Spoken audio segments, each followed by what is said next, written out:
Bonjour ou bonsoir à tous les amis, on se retrouve pour une nouvelle vidéo pour parler de Crazy on Infinity Earth que j'ai lu il n'y a pas longtemps et que j'ai adoré. J'ai voulu faire une vidéo dédiée dessus parce que il fallait que j'en parle. C'est pas prévu d'être dans mes coups de cœur de l'année, mais il fallait que j'en parle parce que j'adore ce comics. J'ai vraiment adoré la narration qui est donnée dans ce titre et en plus de ça, moi qui suis pas client des runs cosmiques comme la guerre de l'infini et tout ça, je, je personnellement j'ai préféré ça que la guerre de l'infini. Euh, Moi je suis pas un client de Jim Starlin de mon point de vue à moi, je préfère enfin, moi, je préfère Crazy Infinity Earth. C'est un uni. En plus, je m'attendais à être perdu et tout ça, et finalement, non, non. Ça m'a appris des choses sur ça, sur l'univers de DC. Son côté historique a son charme, et je trouvais vraiment intéressant de voir les Superman ensemble contre une menace. On voit les drames il y a Flash qui est présent alors que moi je ne suis pas un grand fan de ce personnage. Il y a Supergirl qui est là aussi, que je ne suis pas non plus friand de ce personnage. Mais vraiment, c'est un titre que j'ai beaucoup apprécié. Je ne pourrais pas dire que c'est un titre négatif. J'ai pas de mauvaises choses à dire sur ce titre tellement que c'est bien. Et et en plus de ça, moi qui ai déjà lu les Justice League de Jeff Jones, je les ai, ils sont là. C'est une de mes lectures chez DC, c'est une de mes premières lectures que j'ai lues. Je les ai relues en intégrale pour me refaire un avis et j'adore ce run. J'adore ce run et en plus de ça, j'ai eu des petits éléments pour me montrer à quoi ressemblait l'Anti-Monitor. Et grâce à ça, quand j'ai lu Crisis on Infinity Earth, ça m'a donné les clés pour approfondir ce qui se passerait après. Et j'ai très bien je suis très tenté de continuer l'aventure, hein, de voir les autres crises, les autres crises, même si ça perdure avec les années, hein, c'est un événement qui suit l'univers d'ici et on sent que ça se suit sur plusieurs périodes et c'est ça que je crois que je vais me lancer petit par petit sur ça. Et franchement, j'ai trouvé ça très prenant et je trouve que Georges Pérez et Mark Wolfman et tous ceux qui ont participé au projet de ce titre, c'est vraiment une bonne chose. Et en plus de ça, j'avais lu de Georges Pérez Wonder Woman, j'avais lu que le tome un. Ça m'a aidé et le titre sur Alan Moore Alan Moore présente Swamp Thing que j'ai aussi bien aimé. Ça m'a donné les clés pour mieux comprendre ça. Et je me suis pas senti perdu. Je m'attendais à l'être, mais je ne le suis pas. Et j'ai franchement adoré ce titre pour ce que ça racontait. Et même si je sais que ça a été adapté dans la série Arrow et tout ça, mais je n'ai pas vu du Arrowverse, je n'ai pas vu. Et voilà, je ne pourrais pas dire mon avis dessus. Mais un de ces jours, peut-être je la regarderai, ces épisodes-là, juste pour voir, pour comparer.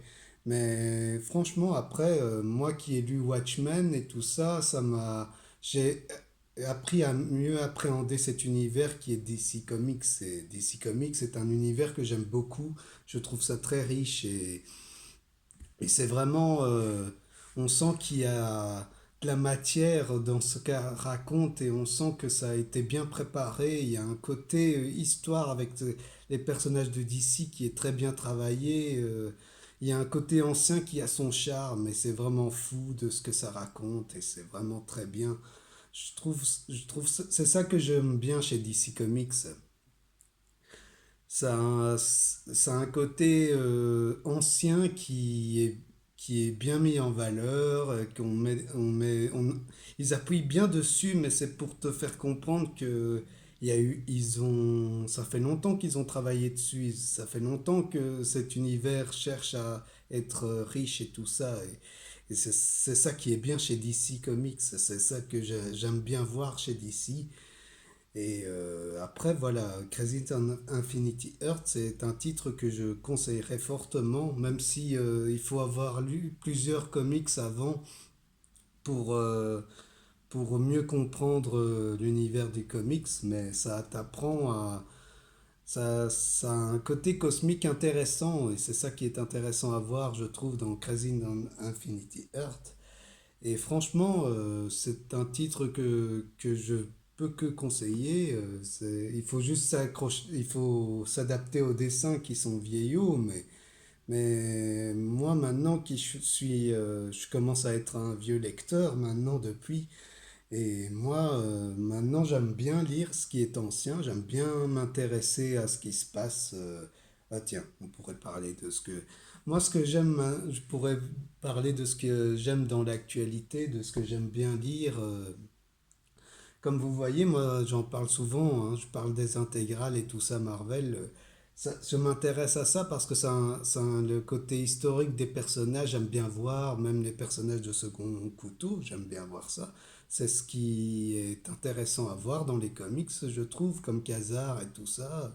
Il faudra que je m'achète les intégrales de Namor, les Super Villain Team Up et tout ça que je viens juste d'acheter récemment les Hulk, que ça je vais les faire comme je fais avec les Spider-Man, parce que j'aime bien lire ça, je trouve que c'est intéressant de voir ça dans l'univers des comics et c'est ça que je prends souvent, ces intégrales. Ça m'intéresse et je suis curieux, c'est comme ça que ça me donne envie. Et après, voilà, pour ce qui est de DC, il faudrait que je vous en parle un peu plus sur la chaîne. C'est ce que j'ai fait avec Crazy Infinity Earth parce que je trouve que c'est vraiment intéressant de voir des différentes terres affronter une menace commune et c'est intéressant à voir, je trouve. Et comme j'ai dit, pourtant, moi, je suis pas fan de trucs cosmiques, enfin, je suis pas fan de ce genre je suis pas fan du cosmique dans le genre super-héros, et je trouve que le genre la menace cosmique, on peut la voir dans le Lovecraft où c'est bien représenté, on le voit bien ça, on voit bien comment ça peut être une menace et avoir des conséquences par la suite. C'est ça qui est intéressant à voir. Après, on voit ça dans différents trucs, dans la science-fiction et tout ça. Après, voilà, je veux pas m'extrapoler sur les détails, mais c'est quelque chose que j'aime bien voir dans l'univers des comics. Et, et comme Georges Pérez était décédé cette année, j'ai voulu me lancer dedans. Après, j'ai vu des vidéos qui en parlaient et j'ai finalement... Rubrique G en a parlé avec CN Parod. J'ai regardé le live qui en parlait et c'est ça, c'est la raison que j'ai acheté ce comics. J'avais trop envie, j'étais trop curieux et je suis content de ma lecture dessus. C'est vraiment satisfaisant et je crois que je vais me lancer sur d'autres crises de l'univers d'ici parce que ça m'intéresse fortement. Ça m'intéresse vraiment fortement et j'ai envie de me relire des comics sur l'univers d'ici justement, hein. J'ai acheté La colère de Black Adam justement qui est un personnage que j'aime bien dans l'univers d'ici. Je trouve que c'est un personnage menaçant et je le préfère à Shazam personnellement parce que c'est... Enfin moi j'adore les méchants donc c'est la raison aussi. En tout cas voilà, moi ce titre je je l'ai dévoré lentement pour que j'apprécie la lecture, pour que je fasse durer le plaisir, pour savoir comment ça a été fait. Tout est raconté, Urban a bien fait ça avec une belle édition qui est vraiment belle. C'est en plus d'Alex Ross qui est sur cette couverture. C'est vraiment intéressant, je trouve ça bien. Après, Crisis Companion qui est sorti après, je ne l'ai pas acheté, Mais j'ai réussi à le comprendre sans lire ça. Moi, je pense que Crazy's Companion, c'est juste un petit plus, mais peut-être je le lirai un jour. Mais moi, en tout cas, ce titre m'a beaucoup plu pour ce que ça raconte, et je pourrais le dire plein de fois, parce que ça te montre une menace comme l'Anti-Monitor qui est très menaçant. Il arrive à être menaçant jusqu'au bout du titre. Et moi qui suis pas... par exemple, moi je n'aime pas Thanos comparé aux deux méchants cosmiques. J'ai eu des préférences pour l'Anti-Monitor qui a une raison d'être méchant et c'est expliqué de manière plus simple, plus efficace pour ma part. Et franchement, après, j'ai trouvé ça vraiment bon. Vraiment très très bon. J'ai trouvé cette lecture bien agréable à lire et j'ai très envie de me pencher sur d'autres titres de l'univers d'ici que je vous en ferai part au fur et à mesure de mon avancement sur l'univers d'ici. Je vous fais une vidéo comme ça pour parler de ce que j'aime bien lire en soi. J'ai j'ai adoré j'aime bien l'univers d'ici et ça sera toujours le cas. Je préfère toujours d'ici que Marvel, ça c'est sûr. Mais même si avec du recul j'aime les deux univers, mais ils ont deux points de vue différents, donc c'est ça qui est tout à fait normal, je trouve. Mais c'est, c'est vraiment une perle pour ce que ça se lit, malgré que voilà, il faut avoir certains bagages pour mieux comprendre l'univers des comics, hein, pour lire Crisis on Infinity Earth, je trouve. Mais après, on peut s'en sortir si on a un maximum de connaissances. Il n'y a pas de problème parce que tu arrives à comprendre quand même les enjeux facilement, tu arrives à voir que tu arrives facilement à voir ce qui se passe et comme c'est bien dessiné, tu es pris par le truc et c'est intéressant à voir. Et franchement, j'ai trouvé ce titre intéressant. On voyait même les méchants qui sont mis en avant et tout ça. Il y a vraiment un côté que j'ai trouvé très intéressant à lire. Et encore une fois, c'est un titre que je vous conseillerais de lire, que je trouve très riche pour ce que c'est, hein. Je pense qu'il faudrait que je me le relise pour que je sache encore plus. En fait, voilà, c'est avec du recul qu'on apprend que parfois c'est des bonnes choses et tout ça. On a ça, hein. Ça arrive pour toute œuvre et c'est intéressant à lire. Franchement, comme on m'a dit, c'est la Bible de DC Comics et c'est exactement le cas. C'est exactement ça. C'est vraiment fou de ce que ça raconte et je crois que je vais me pencher sur d'autres crises de l'univers d'ici parce que je trouve ça très intéressant à lire et tout ça. Et franchement, j'ai trouvé ma lecture agréable et franchement, c'est une de mes lectures que j'ai trouvé top à lire jusqu'au bout. Je me suis pas je me suis pas ennuyé. J'ai trouvé ça tellement bien fait. Après, je veux pas exagérer pour dire, waouh, c'est extraordinaire et tout ça. Je veux pas dire ça, mais c'est vraiment un comics que j'ai adoré. Je tiens à le dire, hein, parce que j'ai mis longtemps à pas lire ce titre et maintenant je l'ai lu et je suis satisfait de cette lecture.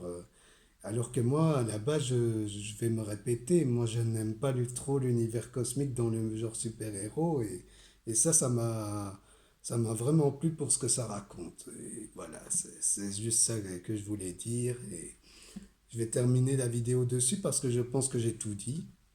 J'ai trouvé, j'ai trouvé ce titre vraiment sympa et il fallait que je vous en parle en vidéo et on se verra pour d'autres vidéos que je prévois de faire.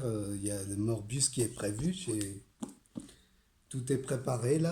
Même pour Darvador et Darkmoon, les piles sont préparées déjà, comme ça je peux les faire tranquillement et voilà.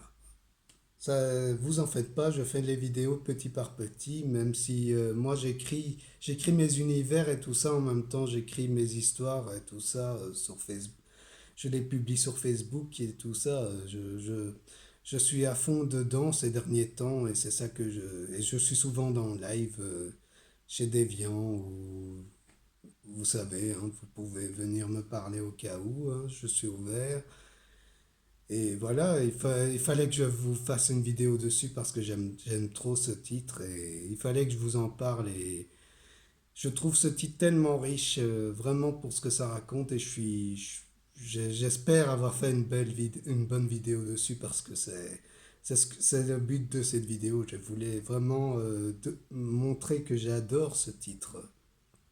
Et et je pense à même en parler de l'univers d'ici prochainement, hein, pour peut-être parler de son côté historique et tout ça que j'apprécie beaucoup, son côté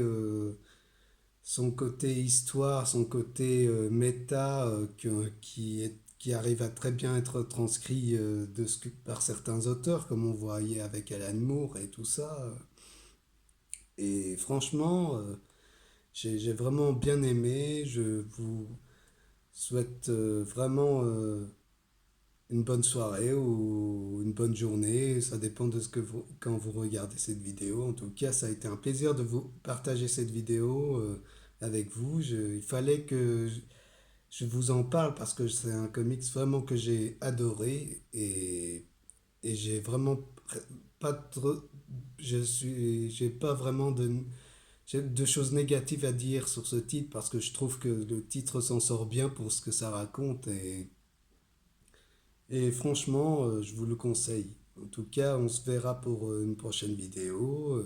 Je sais pas ce que je ferai encore en prochaine vidéo. J'essaye de me diversifier aussi pour faire de faire la vidéo sur Darvador est toujours prévue. Et Dark Maul aussi, et Morbus aussi, mais je prévois de faire une vidéo sur Dan Slott aussi, parce que j'ai des choses à dire de bien sur Dan Slott aussi. Je me lis le run de Dan Slott, de ce qui se passe avant Superior Spider-Man, et je vais vous en parler en vidéo de ça quand j'aurai lu le dernier qui va sortir en octobre ou en septembre, je sais pas quand il sort, mais je vais vous dire mon avis global quand j'aurai tout lu de ce qui se passe avant Superior Spider-Man pour l'occasion de, de son anniversaire à Spider-Man, hein. Voilà, en fait, c'était ça. Et voilà. Je vais pas m'extrapoler. En tout cas, ça a été un plaisir de vous parler de ce titre. On se verra bientôt pour une nouvelle vidéo et à bientôt. Ciao!